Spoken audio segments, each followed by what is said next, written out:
کیا ہمارے علماء کرام کا صرف یہی ایک فوکس رہ گیا ہے کہ وہ قندیل بلوچ اور حریم کو جو ہے وہ تبلیغ دین کریں، یا وہ فلم انڈسٹری یا بالی ووڈ یا لالی ووڈ میں کریں؟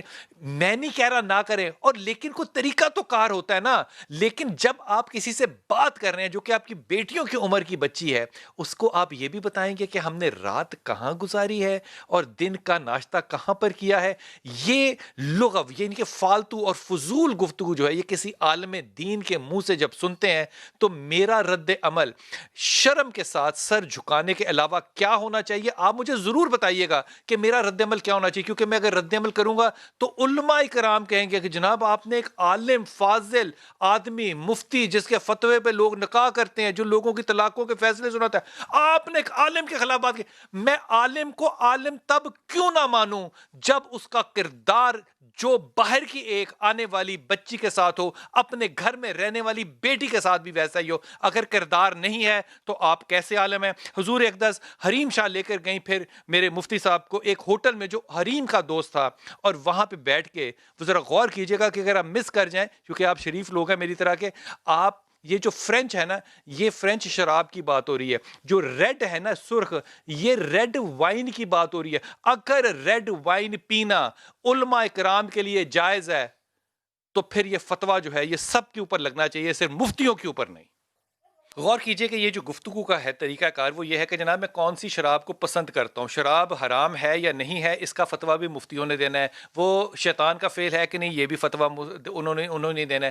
لیکن کیا یہ گفتگو ایک عالم دین کی بنتی ہے؟ میری سمجھ سے یہ بار بالکل باہر ہے کہ یہ کیسی گفتگو ہو سکتی ہے. تیسری چیز یہ کہ اگر یہی کام ہے علماء کرام کا، علماء دین کا اور علماء حق کا، میں تو علماء سو بھی نہیں کہہ سکتا، کہ وہ خواتین کے بارے میں یہ تذلیل کریں، میں معافی کے ساتھ کہہ رہا ہوں یہ بات، بلکہ معافی نہیں، معافی میں واپس لے لیتا ہوں، وہ تذلیل کریں عورتوں کی، یہ کہ میرے پاس ان عورتوں کا بیٹھنا ان کے لیے عزت کی بات ہے کہ عورتیں آئیں اور میرے پاس بیٹھیں. عالم دین کہہ رہا ہے.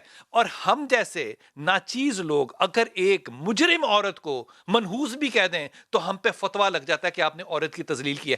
یہاں پہ کوئی آواز مفتیوں سے، ممبروں سے، حکومت سے کیوں نہیں اٹھ سکتی کہ آپ جب عورت کی تذلیل کر رہے ہیں تو آپ کو مفتی اور ممبر کا حق کس نے دیا ہے؟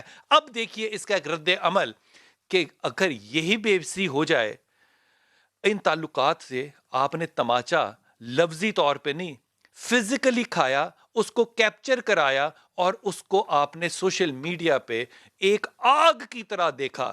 یہ علماء حق ہیں؟ دیکھیے، شیطان مت بنو، ابلیس مت بنو. یہ جو خاتون ہے اس کے لباس پہ ہو سکتا ہے کسی مفتی کو اعتراض ہو، لیکن اس کی گفتگو میں کتنا ایک انٹلیکٹ ہے. وہ کہہ رہی ہے کہ آپ کو نہیں پتا کہ شیطان کے پاس بھی بڑا علم ہے. وہ طنز کر رہی ہے مفتی صاحب آپ کو، اور آپ اس کے اوپر مسکرا رہے ہیں، اور آپ اپنے امامے کو سر پہ رکھ کے اس کے بعد ایک پروگرام میں جانا چاہ رہے ہیں. اگر یہی دلیل ہے علم پھیلانے کی، یہی دلیل ہے ایک عالم حق ہونے کی، اگر یہی دلیل ہے ایک مفتی کے سرٹیفائیڈ مفتی ہونے کی، تو پھر جو باقی مفتی صاحبان ہیں کیا وہ اپنے ساتھ مفتی کا لقب آج کے بعد لگائیں گے یا نہیں لگائیں گے؟ یہ ان کی چوائس ہے کہ وہ کیا چریں. لیکن قندیل سے حریم تک کا سفر جو ہے، حریم شاہ تک کا جو سفر ہے، اس میں سے کوئی ایک وقت مجھے ایسا بتائیے کہ حضرت محترم نے جن کے فتوے ہم نے سنے اور ہم نے ان کی باتوں پہ یقین اور ایمان کیا ایک عالم دین سمجھتے ہوئے، انہوں نے ذرا یہ ویڈیو دیکھیے اور پھر اس کے بعد بات کرتے ہیں. یہ جن کا جملہ تھا کہ ہی از ٹو گڈ، وہ مفتی صاحب کو کہہ رہی ہیں کہ ہی از ٹو گڈ. آپ کو انگریزی آتی ہے؟ اگر آپ کو انگریزی آتی ہے اور آپ اس بات کا جملے کا مطلب سمجھتے ہیں تو خدا کے واسطے اس کو اپنے دل کے اندر بند کر کے تالا لگا دیں، کیونکہ اس کا والہانہ فوش ترین مطلب ہے جو کہ خاتون استعمال کرتی ہے. مفتی صاحب کی گود میں بیٹھی ہوئی خاتون یہ جو بات کر رہی ہے، اس کا انجام کیا ہوا؟ اس کو قتل کر دیا گیا. اس کے بعد حریم شاہ پٹھان ہے، میں اس کی اس لیے عزت کرتا ہوں تاکہ لوگ اس کو مارے نہ. کیا آپ کے ساتھ خواتین جو رہتی ہیں ان کا انجام قتل ہوتا ہے اور آپ مبینہ طور پہ اس میں نامزد ہونے کے بعد بچ جاتے ہیں؟ لیکن ایمانداری کی بات یہ ہے کہ حضور اقدس جو فتوے میرے پہ لگ سکتے ہیں ایک نامحرم کے ساتھ، وہی وہی چیزیں قرآن اور حدیث کے حوالے اگر بنا کے کہے جائیں تو ان کو آپ ایمان اور ایک مفتیانہ کلام سمجھتے ہیں. میں ایئر ہوسٹسز کو دیکھتا ہوں اس لیے کیونکہ اللہ حسن ہے اور حسن کو پسند کرتا ہے. ان للہ و انا الیہ راجعون اگلا جملہ جو انہوں نے ٹانگوں والا کہا وہ میں بولتا ہی نہیں. لیکن کیا یہ بات صرف پاکستانی عورتوں تک مکمل ہو گئی؟ نہیں، یہ پاکستانی عورتوں تک نہیں مکمل ہوئی.